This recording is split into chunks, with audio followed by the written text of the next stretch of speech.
Üdvözlünk, ma egy olyan történetet hoztunk neked, ami túlmutat a puszta túlélésen.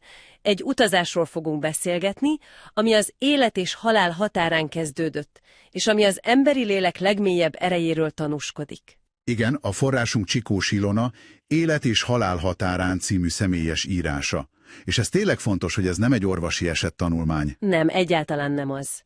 Ez sokkal több annál. Ez egy léleknek a lenyomata arról, milyen, amikor valaki visszatér a sötétségből.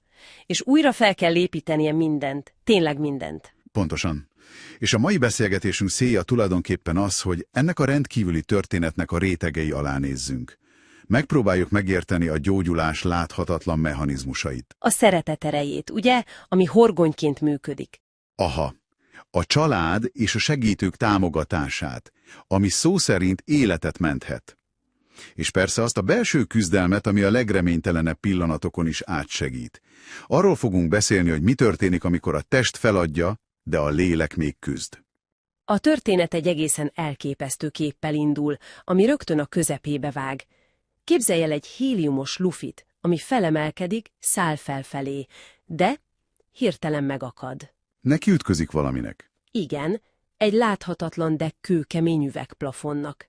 Ott pattog, keresi a kiutat, de nem jut át. A forrásunk szerint ez a lufi volt az író lelke a halál kapujában, de hogy jutott el idáig? Lássuk, hogyan kezdődött ez a döbbenetes utazás. Minden egy forró nyáron kezdődött, és látszólag teljesen ártalmatlan jelekkel. Az író hónapok óta fáradt volt. De tudod, az a fajta csontig hatoló kimerültség. Amit az ember könnyen ráfog a kánikulára, vagy a sok munkára. Hogy jaj, csak túlvállaltam magam. Pontosan. A teste azonban egyre hangosabban jelzett. Bedagadt lábak, étvágytalanság. De mellette, na ez a fura, kínzó, extrém szomjúság. Napi 4-5 liter vizet ivott. Hűha! Aztán jött a légszomj, a köhögés, a szüntelenül kalapáló szív. És a családja. A forrás szerint ők is csak annyit mondtak. Ilona mindent megold. A klasszikus családi erős ember szindróma. Igen. Az a személy, akihez mindenki fordul, aki mindig mindent elintéz. Igen. Biztos csak kimerültél.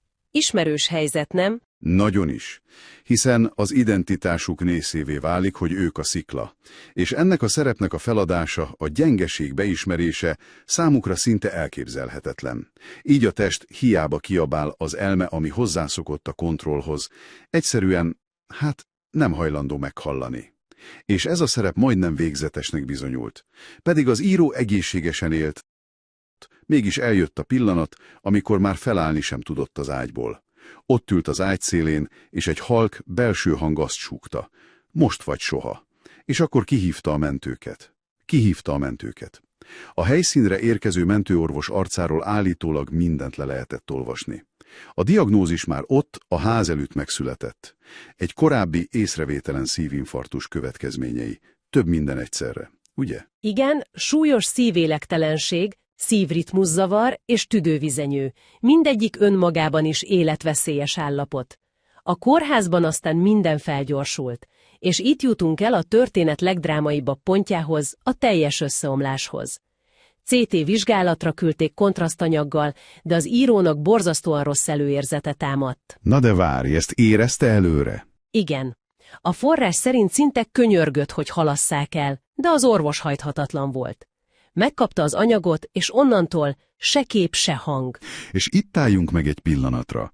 Ez a belső intuíció, ez a zsigeri megérzés, hogy valami nincs rendben, ez lenyűgöző. Sokszor elhessegetjük ezeket, mert racionálisnak akarunk tűnni, de... Pedig a test jelez. A test jelez. A tudat és a test kapcsolata sokkal mélyebb, mint gondolnánk. Ez a történet is azt mutatja, hogy néha van egy belső vészjelzőnk, ami pontosabban működik, mint bármilyen logikus érvelés.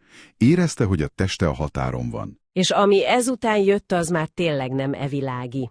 A forrás leírja a halálközeli élményt. Nem volt alagút, nem volt fényes kapu. Semmi olyasmi, amit általában hallunk. Semmi. Csak a lebegés érzése, mint az a bizonyos héliumos lufi, ami felfelé száll, de neki ütközik egy átlátszó kemény üvegplafonnak. Nem érzett félelmet, csak kíváncsiságot. És akkor jött az a rántás. Igen, hirtelen egy erős rántás, mintha valaki visszahúzná a földre. A lánya, a család, az imák, nem tudni. Visszazuhant egy már nem működő testbe. A rideg tény pedig az, hogy a szíve 7 percig nem vert. 7 perc.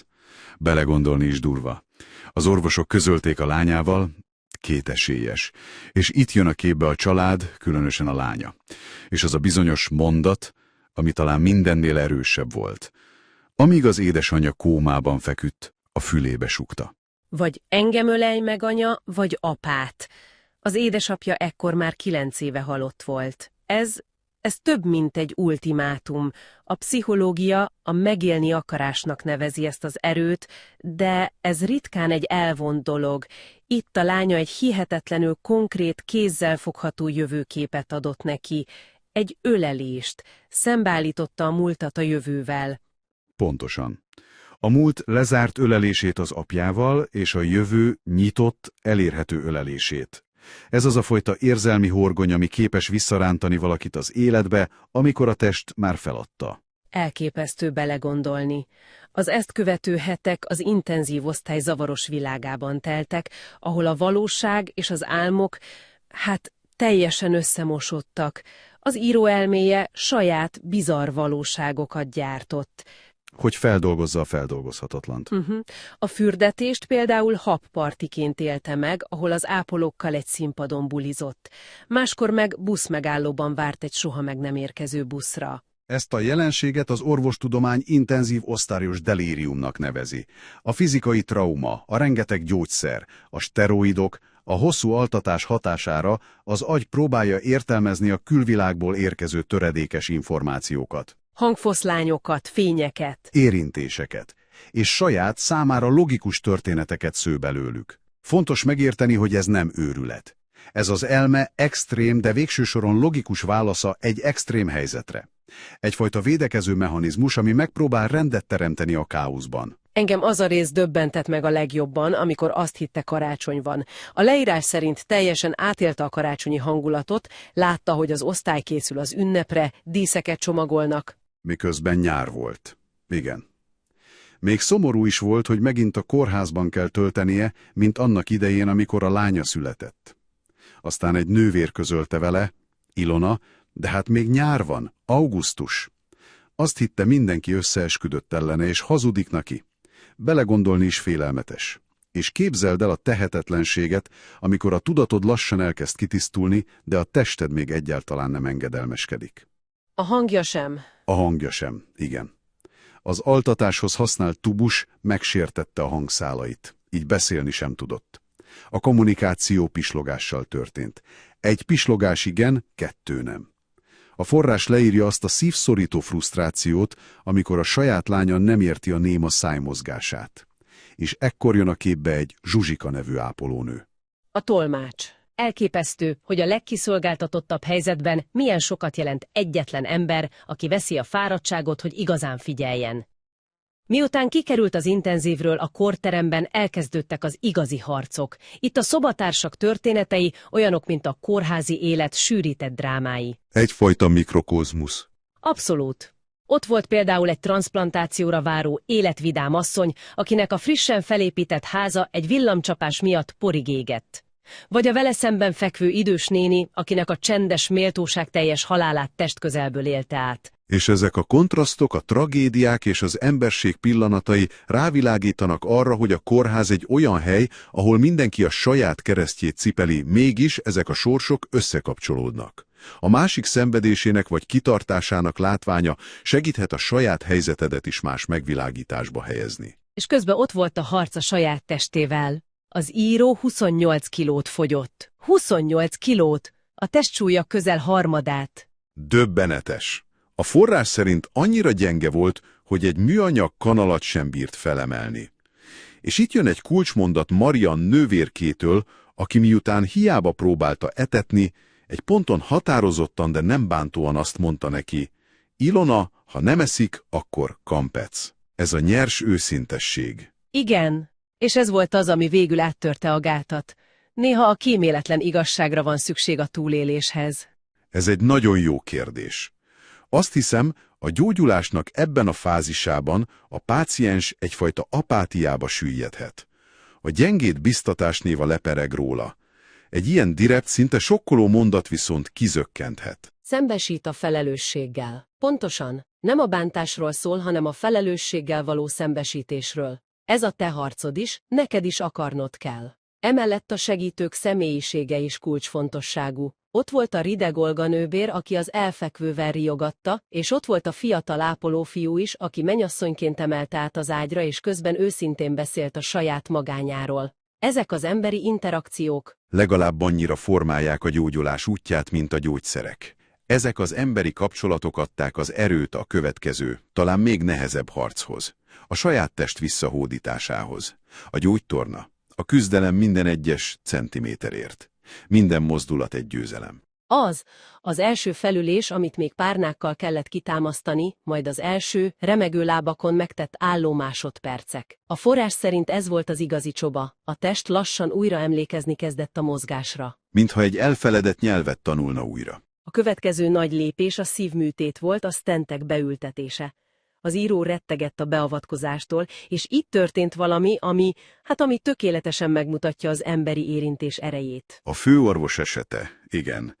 A műtét előtt, a műtő előterében odalépett hozzá egy idős főorvos, megfogta a csuklóján a pulzusát, és egyetlen, végtelenül nyugodt mondatot mondott. Én fogom műteni. Ez a gesztus. A leírás szerint minden félelmet eloszlatott, az az érintés és a hangjában rejlő bizalom. Ami ebben a legérdekesebb, az a bizalom átadásának pszichológiája. Egy ilyen kiszolgáltatott helyzetben a páciens nem csak egy test, ami javításra szorul, hanem egy rettegő ember. Az orvos ezzel a gesztussal azt is közölte, hogy látlak téged, mint embert, és biztonságban vagy. És ez aktiválja a belső erőforrásokat. Abszolút. A hit, hogy jó kezekben van, önmagában is gyógyító erővel bír. Csökkenti a stresszt, és segíti a testet a beavatkozás befogadásában. A műtét sikeres volt, és ezután következett a hosszú rehabilitáció. Itt már nem a drámai pillanatok, hanem az apró hétköznapi győzelmek adtak erőt. A hétköznapok visszahódítása. Igen, ez jó kifejezés. A napi 700 méteres séta a folyosón, először járókerettel, aztán rollátorral. Vagy az első igazi tusolás egyedül, ami a szabadság érzését adta vissza a hetekig tartó kiszolgáltatottság után. A lépcsőzés gyakorlása, ami a hazatérés kapuját jelentette. És ez rávilágít egy fontos dologra. A felépülés nem a nagy, látványos eseményekről szól. A valódi gyógyulás az autonómia visszaszerzése. Amikor újra képes vagy ellátni magad, amikor a tested újra a tiéd lesz. Minden ilyen apró cselekedet, egyedül belépni a kádba, felállni a WC-ről, megfőzni egy egyszerű ételt. Ezek mind-mind egy-egy visszavett darabka a régi életedből, egy lépés vissza az emberi méltóságodhoz. A rehabilitáció lényege tulajdonképpen ez. A hazatérés után pedig folytatódtak ezek a győzelmek, amikor már nem kellett a rollátor.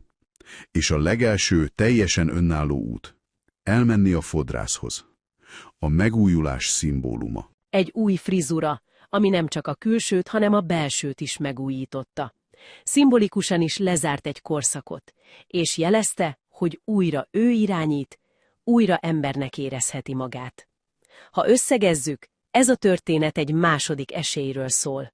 Arról, hogy ez nem csak egy ajándék, hanem felelősség is, amivel élni kell. Igen, a forrás üzenete kristálytiszta. Bármilyen mélyről is indul valaki, mindig van visszaút.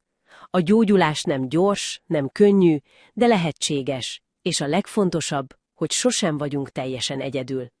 Az író végtelen hálával beszél az orvosokról, az ápolókról, a családjáról és a Jóistenről. Igen, és ez a történet valóban mindannyiunknak szól. A szeretet, a család és a segítők támogatásának erejéről. Arról a láthatatlan hálóról, ami megtart, amikor a leggyengébb vagy. És arról a belső küzdelemről, amit végül mindenkinek meg kell vívnia önmagáért. A lélek valóban emlékszik minden imára és minden ölelésre. Ez annyira szép. Ahogy a forrás is gyönyörűen fogalmaz, igen. Még akkor is, amikor a tudat éppen máshol jár. Végezetül van egy gondolat a forrásból, ami különösen megragadott, és amit szeretnénk, ha magaddal vinnél. A gyógyulás során az író a gyógyszerek mellékhatása miatt egy ponton választás elé került. A hajhullás miatt legyen kopasz, vagy kicsit husi. Ő az utóbbit választotta. És ez felvet egy nagyon fontos kérdést. Pontosan, azt a kérdést, amin érdemes elgondolkodnod. Egy súlyos betegség vagy trauma után, ami mindent megváltoztat, milyen kompromisszumokat kötsz a gyógyulás érdekében? Hogyan definiálod újra önmagad, és mit vagy hajlandó elengedni a régi énedből, hogy egy új, de teljes életet építhess fel?